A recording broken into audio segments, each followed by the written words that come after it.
Adelante, hermano. En cuanto a lo sacrificado a los ídolos, sabemos que todos tenemos conocimiento. El conocimiento envanece, pero el amor edifica. Un altito. Una pregunta, ¿sí salió lo que el hermano estaba leyendo al aire? Sí. Una frase de ese versículo que quiero subrayar. El conocimiento envanece, ¿no es cierto? Pero el amor edifica. Así es que a través de los versículos, donde usted encuentre conocimiento, recuerde que envanece. Y donde usted encuentre amor, recuerde que edifica. Si su acción se basa en conocimiento, envanece. Si su acción se basa en amor, edifica. ¿Sí? A veces nosotros fundamentamos nuestras acciones en lo que nos parece, lo que yo opino, lo que yo siento, ¿sí? Lo que me dijeron. ¿No es cierto? Conocimiento, información. La iglesia no es edificada por información. La iglesia es edificada en amor. Amor edifica. Esta gente era gente inteligente y amaba el conocimiento. Tenían una inclinación hacia lo griego, ¿sí? Influenciados por Atenas. Así es que conocimiento, intelecto, información, lectura, eso para ellos era importantísimo. Pero Pablo dice, eso no edifica. A la hora de edificar espiritualmente, eso no aporta mucho. El amor sí. El amor construye. En Corintio habían algunos conflictos de pecado y divisiones en la iglesia. Y Pablo está diciéndonos allí, esas divisiones y esos conflictos son el problema de conocimiento y falta de amor. Si tuviesen más amor que conocimiento, las cosas estarían mejores. ¿No es cierto? El abrazo de mamá sana no porque sea médico, sino porque ama. ¿Y ustedes qué hacen por allá tan lejos? Venga para acá, que yo le voy a dar hoy un regalo al que esté más cerca de mí. Gloria a Dios. Becerra. Y si alguno se imagina que sabe algo, aún no sabe nada como debe saberlo. Pero si alguno ama a Dios, es conocido por él. Otra vez, mire, versículo 2 habla de saber, conocimiento, ¿no es cierto? Versículo 3 habla de amar, edifica, aleluya. La edificación está en el amor, la edificación no está en la información. Nosotros podemos pararnos aquí y compartirle a los hermanos tremenda información acerca de la carta a los Corintios. Data impresionante. Eso no edifica, eso no construye. Verso 4. Acerca, pues, de las viandas que se sacrifican a los ídolos, sabemos que un ídolo nada es en el mundo y que no hay más que un Dios. ¿Cuántos saben que solo hay un Dios? ¿Y que los ídolos son qué? Nada. ¿Qué es un ídolo? Nada. Una bola de piedra, ¿no es cierto? O de metal, o de madera, cualquier cosa, o de humo, ¿sí? O un sueño. Hay gente que idolatra sueños, adoran sueños, adoran conceptos. Nada son. Pero hay gente que le tiene miedo a los ídolos. ¿Por qué? Porque creen en ellos. Porque creen en ellos. Hay ídolos lindos, Yuri. Hay ídolos lindos. Dominan a la gente y tienen influencia sobre ellos porque la gente cree en ellos. Porque creen en ellos, tienen efectos en su vida. Ahora, ¿sabe cuándo eso es una tristeza doble? Cuando esa persona se convierte y a los 5 o 6 años de convertido, usted descubre que esa persona todavía le teme a los ídolos. Todavía teme. Hay gente que piensa que un pacto que hizo con un ídolo hace unos años todavía lo está afectando. Es más, hay gente que piensa que la razón por la cual le vino una enfermedad o cierto problema es porque había hecho un pacto con cierto ídolo y no lo ha cumplido. Hay gente convertida, sentada en una congregación cristiana, que cree que algunos de los problemas que tienen es porque su papá le servía a Yemayá y no ha cumplido con los compromisos que tenía. Gloria a Dios. Hay cristianos que tiemblan a la hora de tener que echar a la basura un ídolo. Tiemblan, le temen. Lo que dice que creen que el ídolo es algo. Pero Pablo dice que el ídolo es nada. Sigamos. Versículo 5. Sigamos. Pues aunque haya algunos que se llamen dioses, sea en el cielo o en la tierra, como hay muchos dioses y muchos señores, para nosotros, sin embargo, solo hay un Dios, el Padre, del cual proceden todas las cosas, y nosotros somos para Él. Y un Señor Jesucristo, por medio del cual son todas las cosas, y nosotros por medio de Él. Pero no en todos hay este conocimiento, porque algunos habituados hasta aquí a los ídolos, comen como sacrificado a ídolos, y su conciencia, siendo débil, se contamina. Aleluya. Gracias, hermano. Muchas gracias. Ese último versículo tenemos que repasarlo un poquito, el versículo 7. Es necesario que lo miremos otra vez, porque de ahí partimos para considerar los otros versículos que nos faltan en el día de hoy. Pero no todos, o no en todos. ¿De qué está hablando cuando dice, pero no en todos hay este conocimiento? ¿Qué conocimiento? El versículo 6 nos ha estado diciendo cuál es, y los anteriores, cuál es el conocimiento del que está hablando ahí, pero no en todos hay este conocimiento. Si usted me va a contestar, me conteste en el micrófono, no lo olvide. Otra vez. ¿Sí? No en todos hay este conocimiento. ¿Cuál conocimiento? ¿De qué conocimiento está hablando allí? Está hablando de los ídolos. ¿El conocimiento de que qué? ¿De que los ídolos son? Nada, ¿sí? De que los ídolos no tienen poder. De que no. Miremos el versículo 6. Para nosotros, sin embargo, solo hay un Dios, el Padre, del cual proceden todas las cosas, y nosotros somos para Él. Y un Señor, Jesucristo, por medio del cual son todas las cosas, y nosotros por medio de Él. Pero no en todos hay este conocimiento. Parece que no todo el mundo, aún gente que está en la iglesia, no comprende la gran verdad de que hay un solo Dios. Y uno dice, pastor, yo creo que toda la gente en la iglesia sabe que hay un solo Dios. Yo creo que todo el mundo en la iglesia cree que hay un solo Señor y que es Jesucristo. Todo el mundo comprende eso. Bueno, tal vez todo el mundo lo comprende en términos doctrinales, es decir, la teoría está allí. Usted le pregunta a un cristiano, ¿cuántos dioses hay? Y van a contestar, un solo Dios. ¿Quién es ese Dios? Dios el Padre, Jehová, Yahvé, Yahweh, como lo llaman. Dios. Y un solo Señor, Jesucristo. Y un solo Espíritu, el Espíritu Santo. Parece que estamos claros en esa información. Pero a la hora de funcionar, la gente funciona y opera como si hubiese más de un Dios. Es más, la gente piensa en Satanás como el Dios del mal. Llegan a considerarlo Dios del mal. Y eso dice uno, ¿verdad? ¡Wow! ¿Cómo va a ser? Pero no han visto cuánto poder le reconocemos al diablo.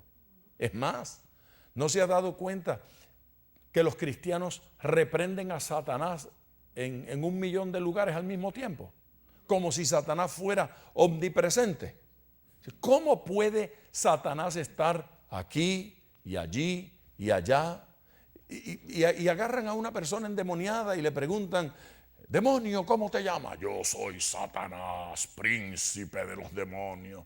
Está en 14 vidas al mismo tiempo, por todos lados. ¿Sí? Pelean con Satanás aquí, pelean con Satanás allá y pelean con Satanás al otro lado. Satanás es un individuo, Satanás es una persona, si a esa cosa se le puede llamar persona.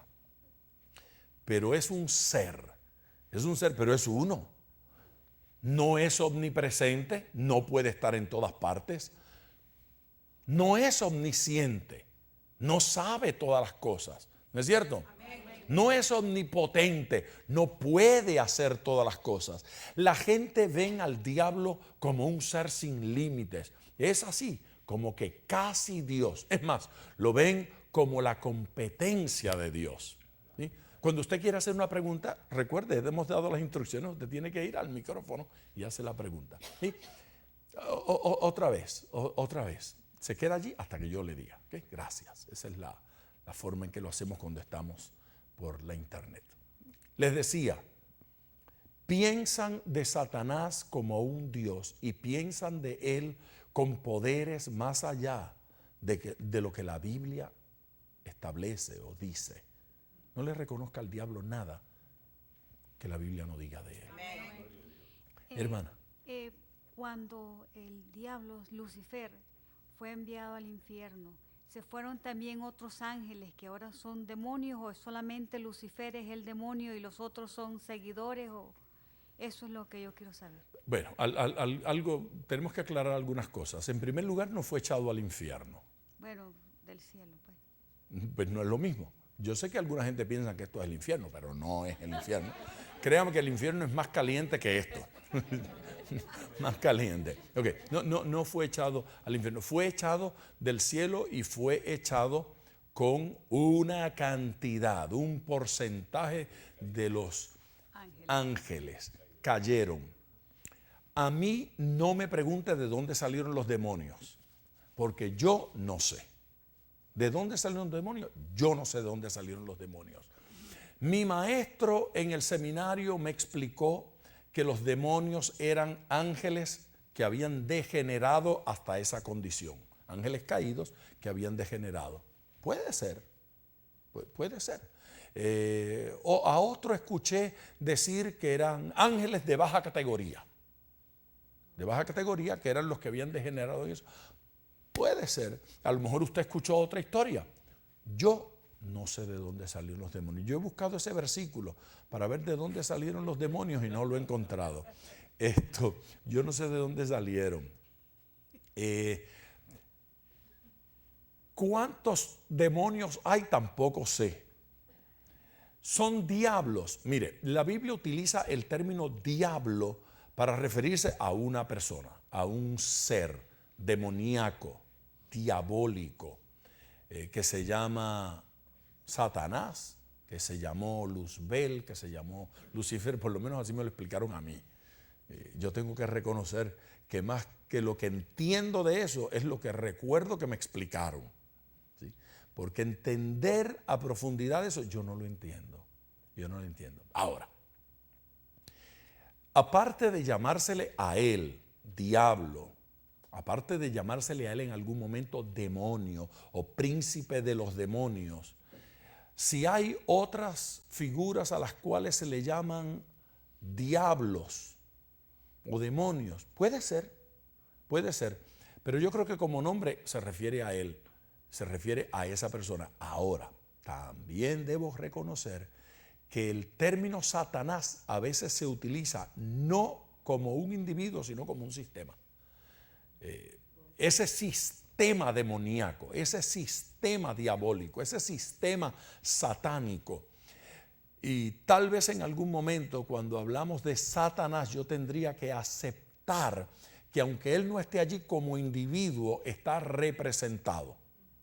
Está representado por su ejército, que parecen tener orden, que parecen tener organización y parecen ser un sistema, un ejército muy bien aceitadito.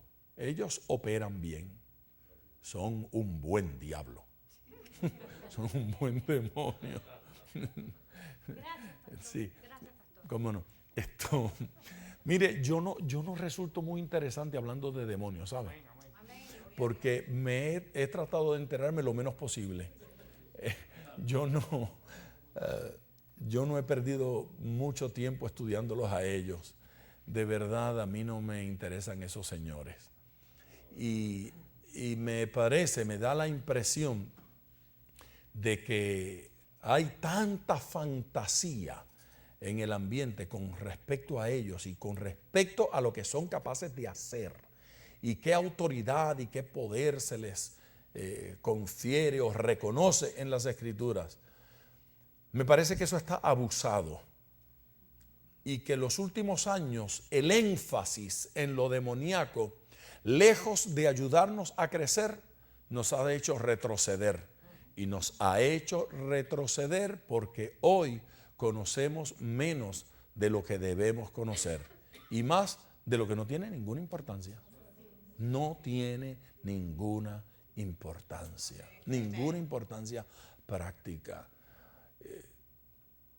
La Biblia dice que nosotros tenemos que esperar en Dios y confiar en que Él se va a encargar de nuestros enemigos.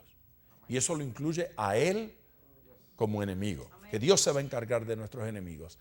Pero la Biblia también dice que nosotros debemos avanzar, ir adelante. Entonces uno tiene que preguntarse, ¿voy adelante o me detengo y espero? Usted prende la radio y está una persona predicando acerca del esperar en Dios. Y esa persona le dice, pero tronando, y usted no tiene que hacer nada. Usted lo que tiene que hacer es esperar en Dios. Y uno dice amén. ¿No es cierto? Termina ese programa y comienza el próximo. Y en el próximo programa, la persona que habla dice, no esté ahí sentado, usted tiene que echar para adelante, usted tiene que seguir adelante. Pero hace media hora me estaban predicando que me sentara y esperara en Dios. Y ahora me están diciendo que avance, que siga adelante. Entonces uno dice, ¿cuándo fue que me habló Dios? ¿En el primer programa o en el segundo? Bueno, de repente le habló en ambos programas. Solo que tenemos que ir a la Biblia y cuando dice que nos sentemos y estemos quietos, ¿de qué está hablando? En cuanto a qué me tengo que sentar y estar quieto. Y luego tenemos que preguntarle a la Biblia en cuanto a qué tengo que avanzar y seguir adelante y luchar y pelear y batallar. ¿En cuanto a qué? ¿En cuanto a qué? ¿En cuanto a qué tengo que pelear y luchar y batallar? No, en cuanto a demonios no, todo lo contrario. Todo lo contrario. Mire, vaya a cualquier pasaje donde las dos ideas aparezcan juntas. Eso yo hago, eso es un ejercicio que yo hago cuando estudio la Biblia. Si yo encuentro en la Biblia dos ideas que me parecen contrarias como esa, siéntate y espera, y la otra, ponte de pie y avanza. Yo busco algún pasaje donde estén las dos ideas juntos y pregunto al pasaje, ¿a qué se refiere esta y a qué se refiere esta otra? Y por ejemplo, usted quiere un caso donde aparecen esas dos ideas juntas. Moisés frente al Mar Rojo. En un versículo, Dios le dice, no tienes que temer, yo pelearé por ti, tú no tienes que hacer nada. Siéntate, descansa y confía en mí. Y le estaba hablando ¿de qué? De Faraón. Él miró hacia allá, vio el ejército de Faraón y Dios le dijo, en cuanto a Faraón, tranquilo, quieto, descansa, de Faraón me encargo yo. Próximo versículo, le dice de inmediato, ¿para qué están orando? Dile al pueblo que marche, que sigan adelante. Y en cuanto a qué le dijo que marchen y que sigan adelante y que vean, en cuanto al propósito de Dios, la tierra prometida, ¿sí? Lo que le había mostrado, el objetivo final. En cuanto al objetivo, no descanse, siga adelante, amén. En cuanto al enemigo, confíe, Dios se encarga del payaso, Dios se encarga de él, Dios se encargó de Faraón, amén. Dios se encargó de Faraón. ¿Y qué hizo Moisés? Siguió con el pueblo avanzando, cruzó el Mar rojo. Así es que yo tengo que seguir adelante, caminando hacia el propósito de Dios, hacia la voluntad de Dios, hacia la tierra prometida. Pero en cuanto al diablo, yo no tengo que pelear con el diablo. La Biblia no me mandó a pelear con él. La Biblia me mandó a confiar, porque ¿quién lo venció? ¿Dónde lo venció? Entonces, si lo venció en la cruz del Calvario, ¿yo para qué me voy a preocupar si ya está vencido? ¿Sabe lo que es predicar en un sermón? El diablo está vencido. Nosotros somos victoriosos. Y en el otro sermón estar diciendo, Satanás anda suelto, está hecho el diablo. Es cosa terrible. Eso le enferma la conciencia a cualquiera. Entendamos esto. En la cruz del Calvario, Jesucristo exhibió su vergüenza, su humillación. ¿Sí? Colosenses es claro en ese tema. Exhibió su vergüenza, su desnudez. Decir que la cruz fue un fracaso es no entender la Biblia. Decir que en la cruz Jesucristo fue derrotado es no entenderla. Es más, mire, cuando yo oigo a alguien decir, y el diablo miraba la cruz y se reía diciendo, te he vencido, no es cierto. No vuelva a predicar ese disparate. No es cierto. Si alguna cosa aterró al diablo fue ver a Cristo crucificado. Él hubiese preferido tirarlo por un barranco, cualquier cosa, o que no muriera nunca, que lo postularan para rey, que lo aceptara y que se sentara allí en un trono. Eso le hubiese convenido más al diablo, pero crucificarlo hizo eterna esta salvación y extensiva a la humanidad entera. La cruz aterra al diablo. Dele con ella. Amén. Ahora, pero no en todos hay este conocimiento. Porque están por ahí leyendo pamplina, hay que leer la Biblia. Porque algunos, habituados hasta aquí a los ídolos, ¿qué están? Por favor, dígalo. Haga fuerza. Habituados, están habituados. ¿Qué significa? Se acostumbraron a los ídolos, se acostumbraron a creer esas pamplinas, se acostumbraron a temerle, se acostumbraron a tenerle cierto respeto, se habituaron a eso, vinieron a Cristo Jesús, son libres, Cristo está en su corazón, son salvos, pero como están habituados a aquellas cosas, viven como si no fueran libres. Se dio cuenta que Israel sale de Egipto, deja de ser esclavo, pero en el desierto se conducían como esclavos. Se conducían como esclavos. Ellos actuaban como esclavos. Es más, a tal grado que querían regresar a Egipto. Sería mejor regresar allá. Mejor regresar allá. Aquí seguían siendo esclavos. ¿Sí? Nos convertimos, pero tenemos que cambiar los hábitos. Por eso es que la Biblia dice que hay que despojarse, desvestirse del viejo hombre. El viejo hombre no hay que matarlo. Nunca mate a un muerto. Es imposible. La gente no tiene victoria en su pelea contra el viejo hombre. No tiene victoria. Porque matar a un fantasma es imposible. No trate. Hay gente que vive tratando de echar un demonio de la casa y no lo logran. Porque no hay. No está allí. No trate más. No se va a ir porque no existe. No está allí. ¿No es cierto? No trate de ver al hombre invisible ni matar a un muerto. No haga esas cosas. Hábitos, costumbres hay que cambiar. Si sigo viviendo, pensando y actuando como esclavo, no lo voy a lograr. No voy a lograr avanzar. La esclavitud me detiene y no es una esclavitud real. ¿Qué es? La memoria de una esclavitud. Estamos habituados a los ídolos. Entonces, si usted lo cree, tiene poder sobre usted. Hay que dejar de creer en eso. Amén. Entonces, habituados hasta aquí a los ídolos. Hasta ahora. Comen como sacrificado a los ídolos y su conciencia, siendo débil, se contamina. Si los ídolos no son nada y sacrificado a los ídolos nada es, ¿Cómo es que se les contamina la conciencia?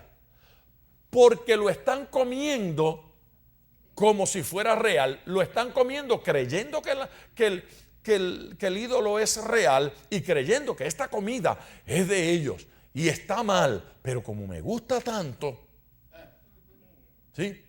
Me gusta tanto. Allá están las fiestas patronales, son a un ídolo. El ídolo es nada, pero entonces yo creo que está mal, pero me escondo y voy y como. ¿Sí? Arroz moro, voy allá, vaca frita, voy como, ¿sí? Alcapurria, sango de verde, sacrificado a los ídolos. Como yo creo que son algo y como yo creo que es malo y lo estoy haciendo, soy infiel. Amén. Soy infiel y en mi conciencia me contamino. Cuando a mí un hermano me dice, pastor, yo siempre he creído que tal cosa es mala, pero veo que aquí en la iglesia algunos lo hacen. Yo lo miro y le digo, usted no lo haga. Aunque los otros lo hagan, usted no lo haga. Cuando una hermana me dice, yo creo que las mujeres no deben usar pantalones, ¿qué usted cree? Yo le digo que usted no debe usar pantalones. Usted no debe usar pantalones. No, pastor, pero hay otras hermanas que usan pantalones. Esas hermanas no creen lo que usted cree. Mientras usted crea que usar pantalones es malo, no use pantalones. Pero algunas, por la fuerza de que otras lo usan y otras lo hacen, entonces se los ponen, pero se los ponen sin limpia conciencia. Lo que no procede de fe es pecado. Lo que no procede de fe es pecado. No haga cosas que usted crea que están malas. Si usted cree que comerse esa comida es malo, no se la coma. Yo tengo problemas para comer sangre. Mire qué problema tengo yo. Yo sé que es que soy débil y superficial y carnal. Yo lo sé, no me lo tiene que decir nada. El espejo me lo dice diariamente. Yo tengo problemas para comer sangre. Tengo conflictos. Esas morcillas. Tengo problemas. Tengo problemas porque el médico me dice que me hace daño. Ya ese me enfermó la mente por allí. Ya no, tengo problemas. Y tengo problemas porque mi pastor me dijo cuando yo era niño, la Biblia dice, no comeréis morcilla. Me lo dijo, en serio. Y yo le pregunté, pastor, ¿dónde la Biblia dice no comeréis morcilla? Y me dijo, en el Evangelio de Juan, búscalo. Y mira, hermano, yo me he leído ese Evangelio de Juan, buscando la bendita morcilla esa, por todos lados, y busca la morcilla, y busca la morcilla. Y nunca he encontrado la morcilla, pero yo sé que está. Porque ese hombre no miente, es un hombre serio. Él lo dijo y era verdad. Entonces, a mí siempre me persiguió eso, de que no comeréis morcilla, no comeréis morcilla. Y yo le tengo miedo a eso. Ya dije dos razones, ¿verdad? Ahora le voy a decir la verdadera. La verdadera es que los apóstoles llegaron a un acuerdo entre ellos. Y el acuerdo fue que no comieran ciertas cosas. Y que se abstuvieran de ahogados, ¿no es cierto? De sangre y de sacrificados a los ídolos. Que se abstuvieran de eso. Entonces llegaron a ese acuerdo. Llegaron a ese acuerdo los apóstoles para limar ciertas asperezas que habían. Y a mí me resulta difícil desobedecer las autoridades. Muy difícil. Aunque la autoridad esté mal. Muy difícil. Yo creo en autoridad. Y yo creo, entonces, yo miro ese acuerdo y yo digo, caramba, los apóstoles llegaron a ese acuerdo. ¿Y a mí qué me pesa? Mejor no la como. Entonces yo no la como recordando ese pacto, pero yo sé que no es pecado. Yo lo sé. Si no hay nada más, morcilla será. Si estoy solo, sin testigo, especialmente mi médico y Estrellita, que no estén allí. ¿Me explico?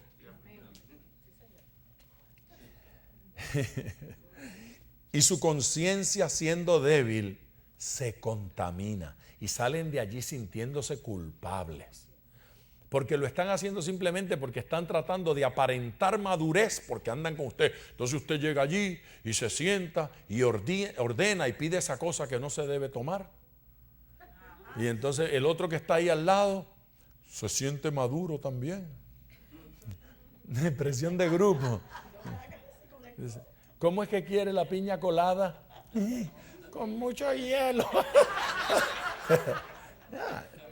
y entonces con Cherry y con Juan. Versículo 8, por favor, alguien que me ayude con la lectura. Nadie me ayuda, lo leo yo. Si bien la vianda no nos hace más aceptos ante Dios, pues ni porque comamos seremos más, ni porque no comamos seremos menos. Hay que detenerse allí. Sin efecto en la vida espiritual, comer o no comer, ¿sí? Sin efecto en la vida espiritual, ni me hace más, ni me hace menos, ¿sí? Ni me hace más, ni me hace menos, ni lo uno, ni lo otro. Verso 9. Pero mirad que esta libertad vuestra no venga a ser tropezadero para los débiles. Ahora sí entramos en un tema importante. Lo demás que hemos hablado hasta ahora, todo eso, lo demás, realmente no es nada que nos afecte mucho y que nos atañe mucho. Pero esto que introduce Pablo aquí en el versículo 9, esto es poderoso. Pero mirad que esta libertad, ¿qué libertad? La libertad de saber que ni me eleva ni me baja. Lo que me como, lo que me bebo, ni me hace más ni me hace menos. ¿Sí? No me hace más espiritual, ni me hace más carnal. No importa lo que haya dicho nadie. Olvídese, ya lo dijo Pablo aquí, cree en él y vivirá. Pero mirad que esta libertad vuestra no venga a ser tropezadero para los débiles. La pregunta es, ¿quiénes son los débiles? Los que no tienen el conocimiento. Los que no tienen el conocimiento, los que creen que comer lo sacrificado a los ídolos hace daño, ¿sí? ¿Quiénes son los débiles? Aquellos que piensan que por comer algunas cosas mi relación con Dios se afecta, ¿sí? Los que tiemblan si tienen que trabajar en día sábado, son débiles de conciencia, pero ellos se sienten débiles. Todo lo contrario, ellos creen que son los fuertes. Mire los que no se ponen, los que no comen, los que no miran, los que no tocan. Ellos se creen que son... ¿Cuántas maravillas hay en el mundo? 7. Ellos creen que son la octava. La octava. Ellos creen que son la octava, la maravilla espiritual. ¿No es cierto? Porque yo uso la ropa de esta manera, llevo el cabello de esta manera, yo no como, yo no bebo, yo no... Otras cosas sí las hacen que no las deberían hacer y que están bien claritas en la Biblia, pero de esas no se ocupan tanto. Se ocupan de lo que no tienen que ocuparse, pero se sienten muy espirituales. Yo no trabajo en sábado ni en domingo por si acaso. Tengo los 2 días libres, ¿no es cierto? Yo guardo 2.5 porque además de eso soy vago y trabajo poco los otros 5 días. Qué cosa espantosa, qué condición. Pero aquí dice que esos débiles son nuestros hermanos. Son la iglesia. ¿Ven? Son la iglesia. Así que esa gente está aquí entre nosotros. Algunos de nosotros somos débiles. Débiles en algún área, débiles en algún aspecto, débiles en ciertas cosas. Están aquí. Son parte de la iglesia. No podemos pensar que no sean parte de la iglesia. Entonces nuestra libertad podría serle tropezadero a ellos. Amén. A ellos. De tal manera que si me abstengo de alguna cosa por amor a ellos, no lo hago por miedo a ellos. Ahí está el error. Pedro cometió ese error, ¿se acuerdan? Pedro cometió ese error. Estaba allí que comía de todo. Y cuando se enteró que los discípulos de Jacobo, de Santiago, venían, ¿saben quién era ese Jacobo? Era ese Santiago. ¿Sí? el hermano de Jesús, que era líder en Jerusalén, venían y ese era duro. Léase la carta de él para que vea lo que es dureza. Ese tipo era fuerte. Me cae muy bien, me simpatiza. Yo lo traería de copastor, pero no lo dejaría predicar siempre, sino a veces nada más. Sí, para que ajuste ciertos asuntos. Santiago, cuando los discípulos de Santiago venían, entonces Pedro se puso todo recto. Esto, yo no como esas cosas. Yo no toco eso. Y los de Santiago, pues se sintieron bien porque Pedro se estaba conduciendo bien, pero los hermanos se sintieron mal porque, ¿qué pasa con este? Estaba con nosotros muy bien y ahora cuando llegan estos judíos se pone así. Y le fueron con el chisme a Pablo, el defensor de los gentiles. Fueron para allá y Pablo cometió otra carnalidad. Porque usted sabe lo que hacemos de vez en cuando, ¿verdad? Que batallamos carne con carne. Entonces Pablo se puso bravo y le dijo a Pedro hasta alma mía. Le faltó el respeto. Le dijo, hipócrita y digno de condenar lo que estás haciendo. Y yo creo que con esas palabras de Pablo ofendieron a otros también. Hay que tener cuidado. A veces uno, porque tiene la razón, piensa que lo tiene que decir. ¿Sabe? De vez en cuando la razón hay que tragársela. Wow. No siempre porque usted tiene la razón se lo tiene que decir. Estábamos allá en el pueblo de Ivy, en Mayagüez, en una campaña con el hermano Eugenio Jiménez. Y una señora llegó a pedirle la oración y le dijo, hermano Jiménez, yo le voy a decir una cosa, yo no tengo pelos en la lengua. Y cuando dijo eso, el hermano Jiménez dijo, hermana, baje la cabeza, vamos a orar para que le salgan pelos. Para que le crezcan pelos en la lengua. Vamos a orar para que eche pelo. Yo no voy a olvidar eso jamás en mi vida, jamás en mi vida. Eche pelo, porque eso de que no tengo pelos en la lengua significa le digo lo que sé en la cara a quien sea. ¿Y por qué? La gente se siente como que obligada. Es que eso no es así y tengo que decirle, pero qué amargura. Don Orlando. Pastor, eso también podríamos incluir conversaciones y lugares de visita. Explíquemelo. En cuestiones de que ciertos hermanos, para no ser tropiezos a otros hermanos, podríamos incluir conversaciones y lugares. Yo creo que eso es más importante que lo de que se come. Eso que usted acaba de decir, porque hay gente que son ofendidas. Por ejemplo, yo viví una época cuando ir al cine era pecado. Punto. Era pecado. Yo viví una época cuando tener un televisor era pecado. Y era tanta la gente que pensaba que eso era pecado, que creían que sentarse en silla de escarnecedores ir al cine. Entonces tenían un versículo. Y lo predicaban, eso es sentados en silla de escarnecedores, y lo dice el Salmo. Entonces, bueno, no, pues deja. Pero miren, es que las cosas tremendas. Estábamos organizando una campaña en cierta ciudad y no nos alquilaban un lugar. Entonces, uno de los muchachos del equipo dijo, miren, hay un lugar que yo creo que lo podemos conseguir. Ajá, ¿cuál es? La Gallera.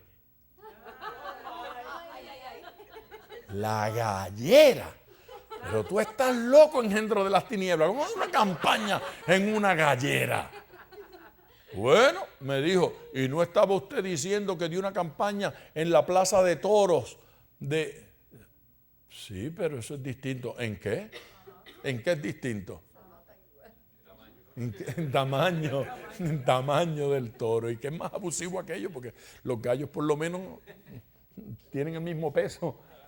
Y desde entonces yo me estoy preguntando que si no podríamos dar una campañita evangelística en una gallera. No la dimos. Pero hubiese sido un escándalo hacerlo. Hubiese sido un escándalo meterse allí. Fuimos a España y en España no conseguíamos un auditorio donde dar las campañas. Terminamos alquilando cines. ¿Y usted sabe lo que tuvimos que hacer para poder predicar en el cine? Comprar la tanda completa. Nos hicieron un precio especial si comprábamos.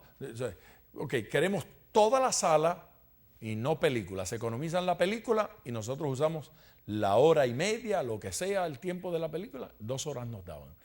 Pero teníamos que comprar toda la taquilla. Bueno, terminamos en las sillas de escarnecedores, dando culto, haciendo cosas. Pero hubo una época cuando eso era pecado. Ir a un cine era pecado. Todavía para alguna gente lo es, para otros ya no lo es, para la mayoría no lo es. Y de cuántas cosas más podemos hablar. Así que si hay una cosa popularizada que está haciendo daño a muchos, yo creo que debemos tener cuidado, especialmente cuando esa gente está por ahí, pero entender por qué.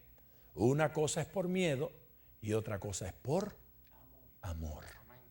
Yo voy a predicar a menudo a una iglesia en Puebla, México, se llama Éfeso. En esa iglesia, la iglesia se llama Éfeso, en esa iglesia, en esa organización, los anillos, las prendas son pecado, ni anillo de matrimonio. Entonces, yo había ido 2 o 3 veces y esta vez cuando fui, el líder me dijo, hermano, su anillo está causando escándalo entre los hermanos. Mi anillo. ¿Y por qué mi anillo? Dice, bueno, porque aquí no, fíjese que nadie tiene un anillo. Yo no me había fijado, no me había dado cuenta. Entonces, ¿qué usted recomienda? Porque ya yo llevaba predicando un par de noches y había predicado varias campañas.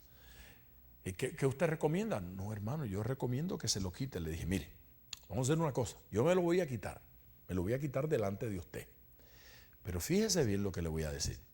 Número 1, la gente va a saber que me lo quité, porque ahí está la marca, porque yo nunca me quito el anillo. Esa es la primera. La segunda, que cuando termine el culto me lo voy a poner y le voy a explicar por qué me lo voy a poner. Porque si usted cree que yo tengo problemas aquí por predicar con un anillo, usted no sabe lo que va a hacer regresar a casa y que mi mujer se entere que yo caminaba por las calles de Puebla sin anillo. Que me retraten sin anillo y ella, ven acá, ¿y qué pasó con tu anillo? Así que yo este anillito lo voy a tener aquí en el bolsillo, le dije, y cuando termine el culto yo voy para el carrito, yo me lo voy a poner otra vez. Pero yo por la tarde cuando venga para acá me lo quito y así evitamos el problema y el conflicto, porque su costumbre es sin anillo, la nuestra es con anillo.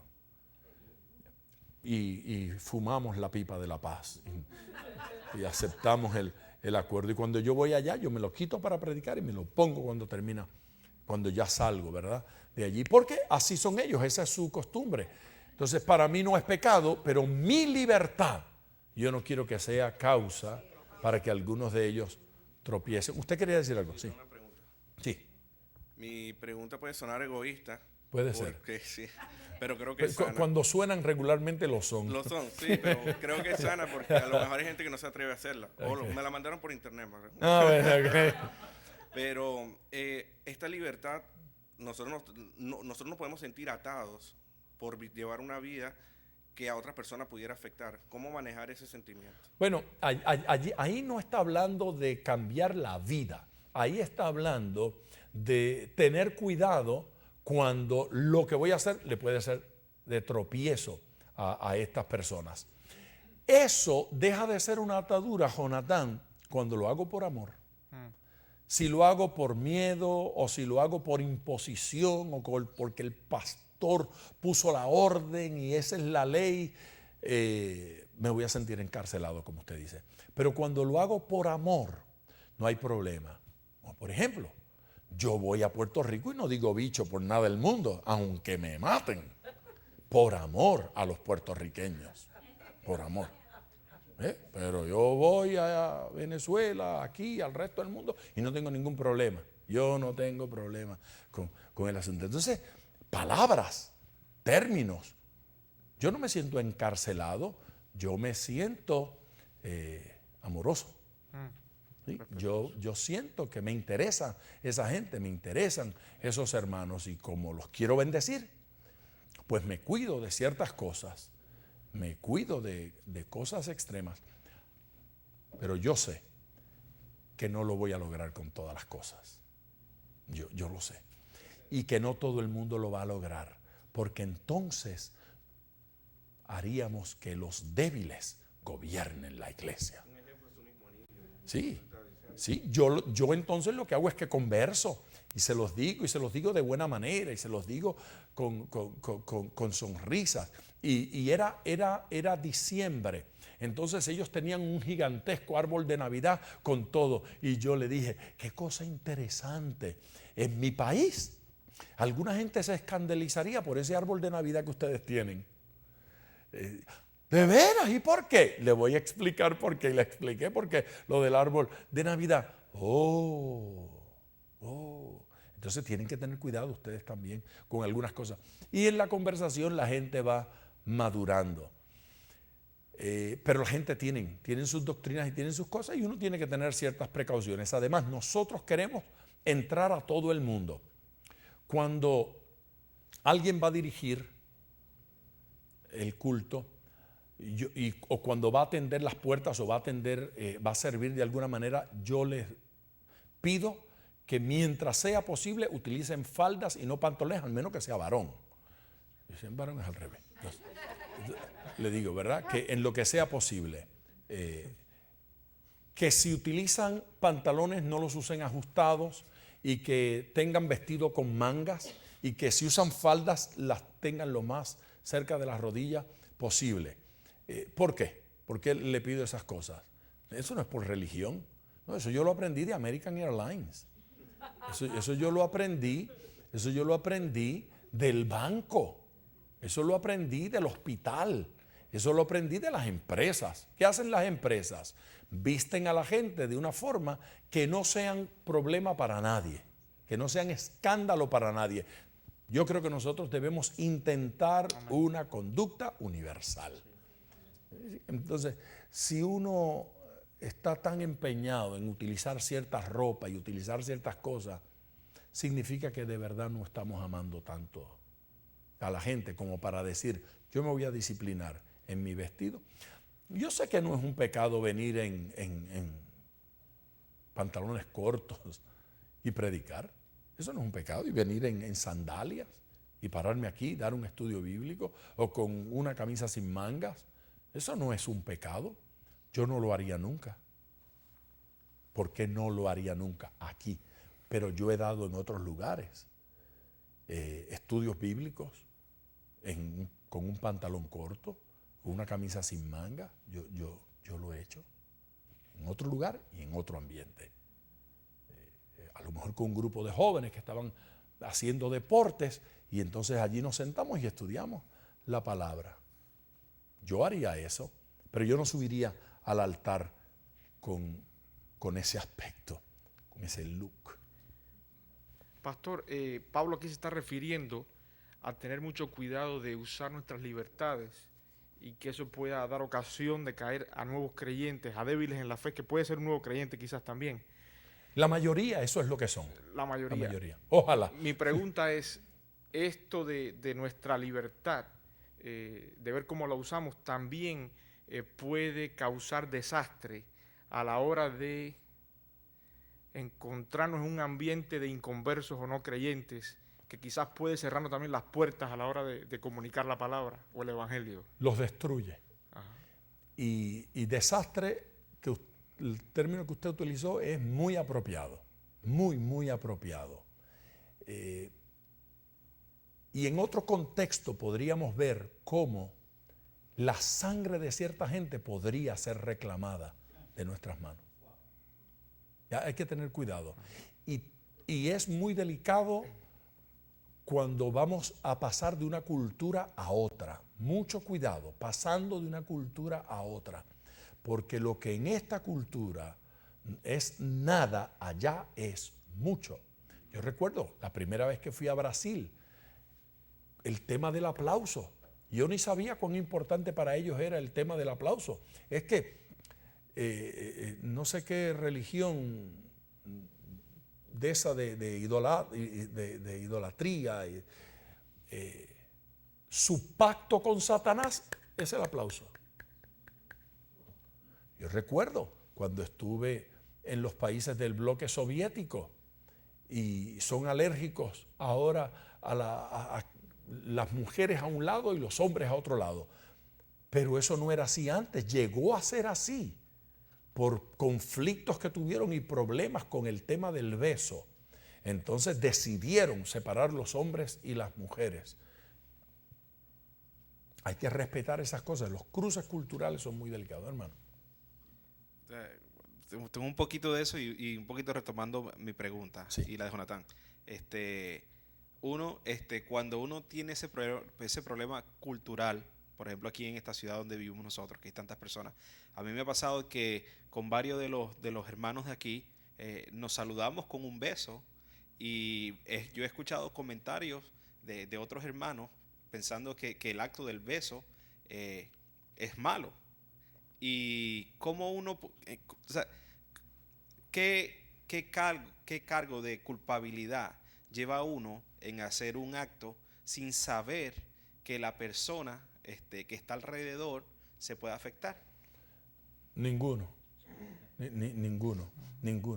La realidad es que el hecho de que alguien, como su beso no es santo, piense que el beso que nos damos usted y yo tampoco lo es, yo no puedo satisfacer eso. Eso ni siquiera es debilidad, eso es carnalidad.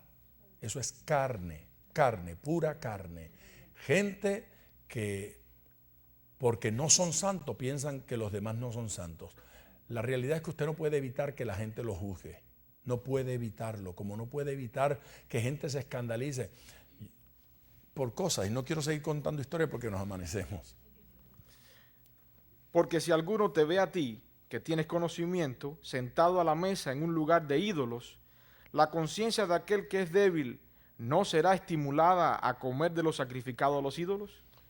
Está describiendo el cuadro, ¿verdad? El cuadro de lo que sucede. Eso de comer en lugar de ídolos, eso de lugar de ídolos es porque algunos de esos templos de idolatría tenían restaurantes, cafeterías, comedores. Entonces lo que sobraba lo vendían, la comida sacrificada a los ídolos lo vendían. Algunos ídolos solo recibían la sangre y la carne la podían asar y venderla. Otros recibían solo partes del animal y las otras partes sí las podían. Por ejemplo, había uno que recibía solo los órganos internos y entonces lo otro lo podían vender y tenían ahí cafeterías. Era un buen negocio. Y algunos hermanos iban pasando por allí, estaba el restaurante abierto y se sentaba y pasaba otro y decía, Dios mío, mira dónde está aquel metido allí. Entonces, cuidado, no se exponga a ciertas cosas en los lugares donde eso es muy fuerte. Ahora imagínese usted cuando el ambiente es lo contrario, que es uno de ellos que aparece por aquí, se va a buscar un problema. Mejor es que se lo expliquemos bien, que aquí los besos son santos, porque yo beso a todo el mundo, especialmente a los feos, porque me da pena. Yo pienso, nadie más lo besa. Y por el conocimiento tuyo se perderá el hermano débil por quien Cristo murió. Óigame, cuidado, ahí utiliza la palabra perderse. Un hermano débil que se pierde. Cuidado los extremistas del calvinismo, porque esto pone a pensar a cualquiera. Por mi libertad se va a perder aquel. Mire, yo tengo que reconocer que ahí no dice textualmente que lo que pierde es la salvación. Pero si lo que pierde es la paz, o se va de la iglesia, o cualquier otra cosa, como quiera. Ahora, allí la forma en que utiliza la palabra, se perderá el hermano débil por quien Cristo murió. Fíjese que el hecho de que mencione que Cristo murió por él, esa perdición está más cerca de ser tema de salvación que de cualquier otra cosa. Hay gente que se destruye en su fe por ver a otro haciendo ciertas cosas. Mucho cuidado con lo que llamamos libertad. 12. De esta manera, pues, pecando contra los hermanos. ¿Haciendo qué? Pecando. Así que esa libertad mal ejercida es pecado. Es pecado. Cuidado con lo que hacemos. Los hermanos están ahí. Y entonces me siento muy libre y salgo con unos disparates. Cuidado que puede ser pecado. Ajá. De esta manera, pues, pecando contra los hermanos e hiriendo su débil conciencia, contra Cristo pecáis. ¿Contra quién? Si hago una cosa que no es pecado, pero que los demás piensan que es pecado, fui a ese país y allí ando, de muy libre que soy, ¿sí? Bailando reggaetón. Los hermanos se escandalizan, ¿no es cierto? Y se afectan y se hieren en su débil conciencia. Fíjese, por bailar el reggaetón no es que pequé. Por bailar el reggaetón pequé contra aquella cultura. Pero por herir la conciencia de los hermanos peco contra Cristo. Entonces, no es lo que yo hice lo que provocó pecado contra Cristo. No, no, no. Lo que yo hice a lo mejor ofendió a Jonatán, pero herir la conciencia de Jonatán es un pecado contra Cristo. Alábelo, si le quedan fuerzas. Sí, don Orlando, tire a matar. Lo que no hacen ellos lo hago yo. No, es que Pastor, después que no hiera su débil conciencia está todo bien. se puede utilizar este dicho viejo en este tema que es mi libertad termina donde empieza la suya. Esa es buena. Yo creo que eso es verdad. Eso es verdad. Con mi libertad no puedo pisarle el territorio a otro. No puedo. Lo daño, lo maltrato, lo ofendo, lo hiero y entonces hiero a Dios. 13. Por lo cual, si la comida le es a mi hermano ocasión de caer, no comeré carne jamás, para no poner tropiezo a mi hermano. ¿Con qué propósito? No poner tropiezo a mi hermano. Pero me siento con el hermano, le doy un estudio bíblico, lo maduro un poquito y venga la carne. Venga la carne. Venga para acá. Bueno. Aleluya. Mire al extremo que lleva Pablo esto. Mire al extremo al que lo lleva. No comeré carne. Dígalo.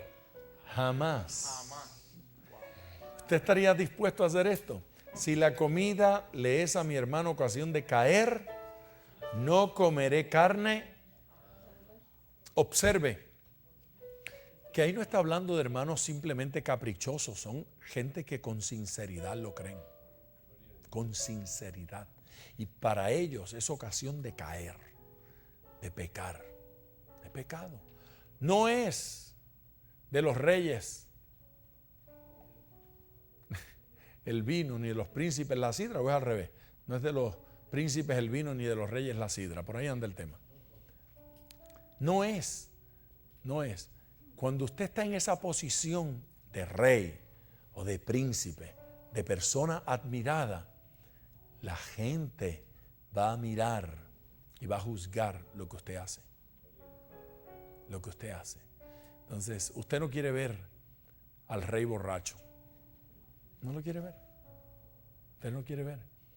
Yo le garantizo a usted que en la boda esa que van a celebrar en Inglaterra en unas semanas, usted no va a ver al príncipe borracho. Si se emborracha, lo va a hacer donde no lo vea nadie. Pero usted lo va a ver bien compuestecito y bien correcto. ¿No es cierto?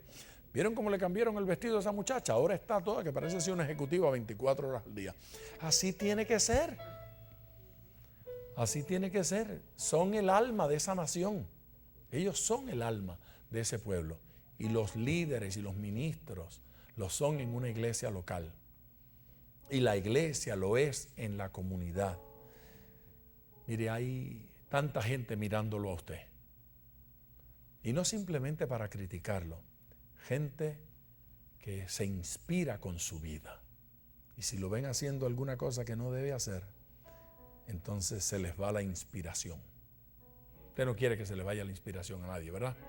Póngase de pie, que se me va la inspiración a mí si usted se queda sentado.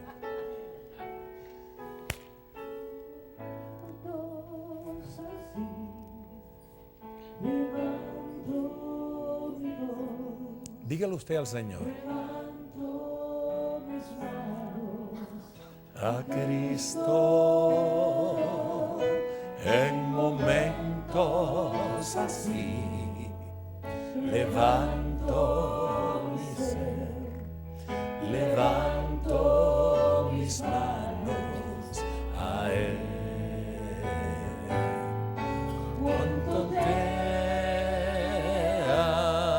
amo, Dios, cuánto te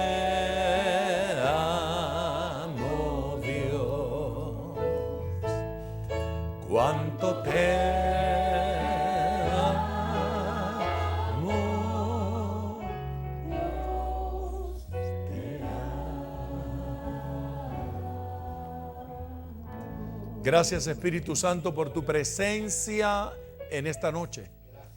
Gracias por cada una de las personas que nos han acompañado a través de la internet.